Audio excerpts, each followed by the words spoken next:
हे बघा मुलांना, आता आपल्याला काय बघायचं आहे, demerits of Mendeleev periodic table म्हणजे मेंडेलिव्हच्या आवर्त सरणीतील त्रुटी.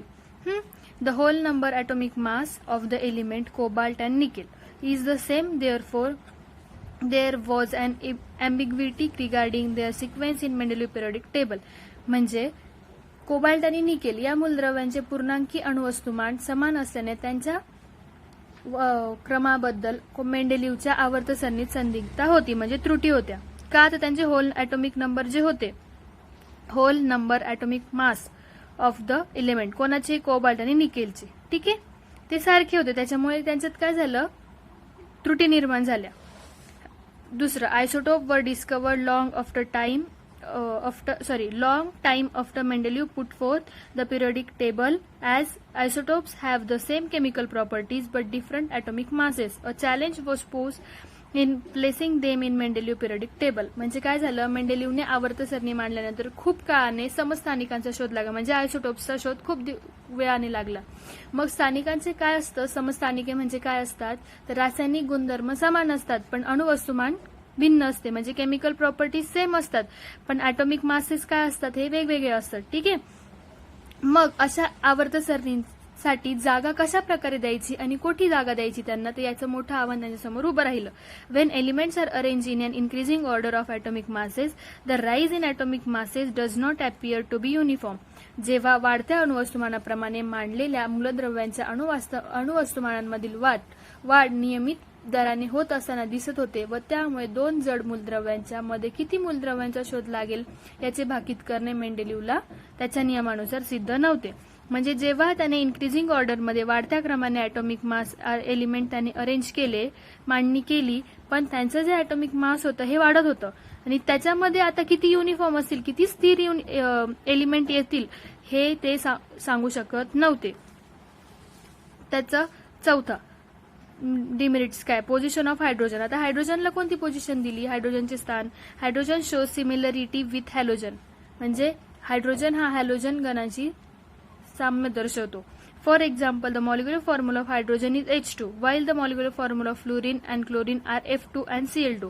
म्हणजे H2 चा हायड्रोजनचा मॉलिक्युलर फॉर्म्युला काय आहे, रेणुसूत्र काय हायड्रोजनचं H2 आणि फ्लोरीन आणि क्लोरीनचं काय F2Cl2 असे आहेत. तसेच in the same way there is similarity in chemical properties of hydrogen and alkali metals. आता तसंच केमिकल प्रॉपर्टीज कोणाच्या, हायड्रोजनच्या आणि अल्कली मेटल्सच्या काय होत्या, सारख्या होत्या. त्यांच्या गुणधर्मांमध्ये पण साम्य दिसत होतं. कोणत्या, केमिकल प्रॉपर्टीज, रासायनिक गुणधर्मांमध्ये. अल्कधातू. नंतर there is similarity in molecular formula of compounds of hydrogen, alkali metals, sodium, potassium etcetera. मग कशात त्याला अजून तिथे सिमिलरिटी दिसली, कशात, मॉलिक्युलर फॉर्म्युल्यात. कोणाच्या कंपाऊंड्सचे, हॅलोजनच्या, हायड्रोजन, अल्कली मेटल्स. म्हणजे हायड्रोजन व अल्कधातू यांनी क्लोरीन व ऑक्सिजन यांच्याबरोबर तयार केलेला साधर्म्य यांच्या हायड्रोजन व अल्कधातू यांच्या रासायनिक गुणधर्मात साधर्म्य आहे असं त्याने सांगितलं. आणि हायड्रोजन व अल्क धातू यांना सुद्धा क्लोरीन व ऑक्सिजन यांच्यामध्ये त्याने तयार केलेल्या संयुगाच्या रेणुसूत्रांमध्ये सामर्थ्य आहे असं त्याने सांगितलं. मग on considering the above properties it can not be decided whether the correct position of hydrogen is in the group of alkali metals or on in the group of halogens. मग एवढं सगळं झाल्यानंतर त्याला समजलं, त्याच्या लक्षात त्याने खूप विचार केला आणि नंतर हायड्रोजनची जागा अल्कधातूंच्या गणात की हॅलोजनच्या गणात हे ठरवता येत नव्हतं. का, तर पहिले काय झालं होतं, हायड्रोजनच्या प्रॉपर्टीज केमिकल म्हणजे रासायनिक गुणधर्म सारखे होते. कोणासोबत सारखे होते, तर हॅलोजन म्हणजे याच्यासोबत सारखे होते, हॅलोजनच्या ग्रुप सोबत सारखे होते. नंतर त्याच्या काही सिमिलरिटीज अल्कली मेटल सोबत पण सारख्या दिसल्या.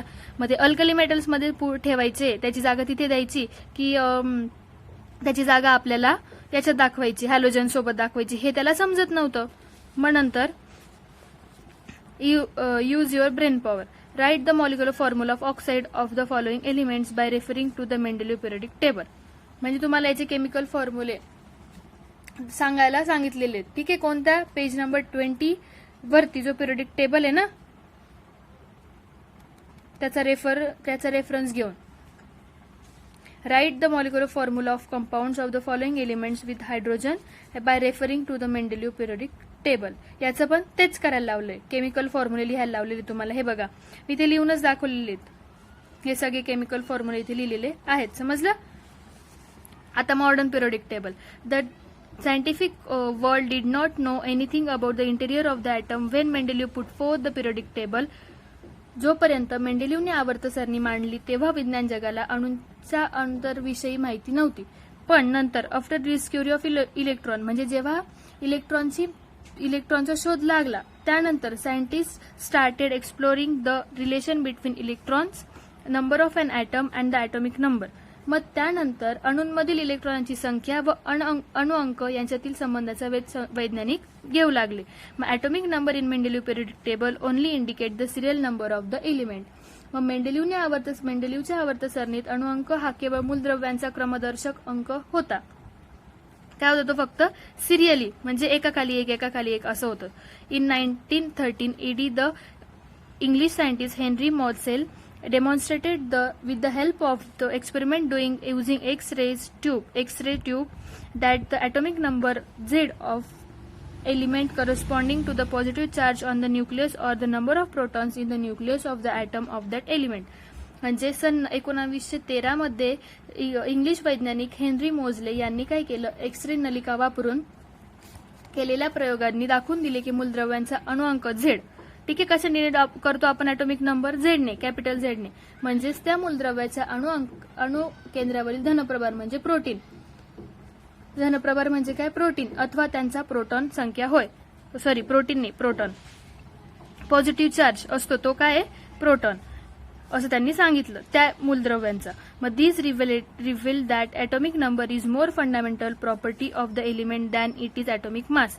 मग हे काय झालं, मोजलेले अनेक मूलद्रव्यांचे अणुअंक प्रयोगांनी निश्चित केले, त्यामुळे अणुवस्तुमानापेक्षा मूलद्रव्यांचा अधिक मूलभूत गुणधर्म अणुअंक हा आहे हे लक्षात आले. म्हणजे त्याच्यावरून त्यांना लक्षात आलं की ॲटॉमिक नंबर ही खूप चांगली, म्हणजे खूप फंडामेंटल प्रॉपर्टी आहे, more fundamental property of element that atomic mass पेक्षा. Accordingly the statement of modern periodic law was state as follows. मग त्यांनी त्याच्यानुसार काय स्टेटमेंट दिलं, property of elements are periodic function of their atomic numbers. मूलद्रव्यांचे गुणधर्म हे त्यांच्या अंकांचे आवर्ती फल असतात. कोणाच्या एलिमेंटच्या प्रॉपर्टी हे काय असतात, पिरियोडिक फंक्शन, कोणाचे, ॲटॉमिक नंबरचे. ठीक आहे, समजलं, लक्षात.